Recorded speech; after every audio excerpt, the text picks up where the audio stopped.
দর্শক যেমনটি কিন্তু দেখাচ্ছিলাম জামাত ইসলামের যে কর্মসূচিটি চলছে সেখানে সাধারণ মানুষের জন্য কিন্তু সাধারণ যে মুসল্লিরা রয়েছে তাদের জন্য পানি ব্যবস্থা করা হয়েছে। আমরা দেখতে পাচ্ছিলাম বিনামূল্যে পানি বিতরণ করা হচ্ছে, একে একে সবাইকে পানি বিতরণ করা হচ্ছে। আপনাদেরকে আমরা যেমনটি দেখাচ্ছি যে যারা রয়েছে সাধারণ মানুষ তাদেরকে কিন্তু পানি বিতরণ সেটি কিন্তু করা হচ্ছে।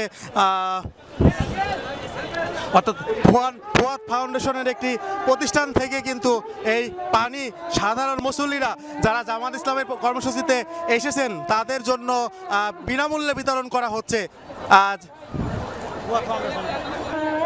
এক কথায় বলতে গেলে শাহবাগ পর্যন্ত কিন্তু এই যে জামাত ইসলামের নেতাকর্মীরা রয়েছে তাদের যে ঢল সেটি কিন্তু খেয়াল করা যাচ্ছে।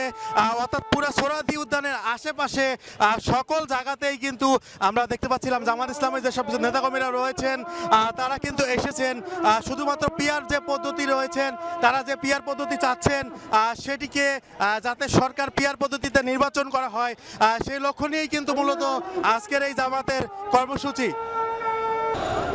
দর্শক যেমনটি কিন্তু আমরা দেখতে পাচ্ছিলাম একটি মিছিল শাহবাগ দিয়ে সমাবেশ স্থলে যাচ্ছেন এবং তাদের কাছে কিন্তু দুটি দাঁড়িপাল্লা রয়েছে। দাঁড়িপাল্লার যে বহর অর্থাৎ জামাত ইসলামের যে প্রতীক সেটি কিন্তু দাঁড়িপাল্লা এবং সেই প্রতীক নিয়ে কিন্তু তারা আপনাদেরকে দেখাচ্ছিলাম মিছিলে আসছে। বাংলাদেশ শ্রমিক কল্যাণ ফেডারেশন ঢাকা মহানগর দক্ষিণের উদ্যোগে কিন্তু এই মিছিলটি যাচ্ছে সোহরাওয়ার্দী উদ্যানে।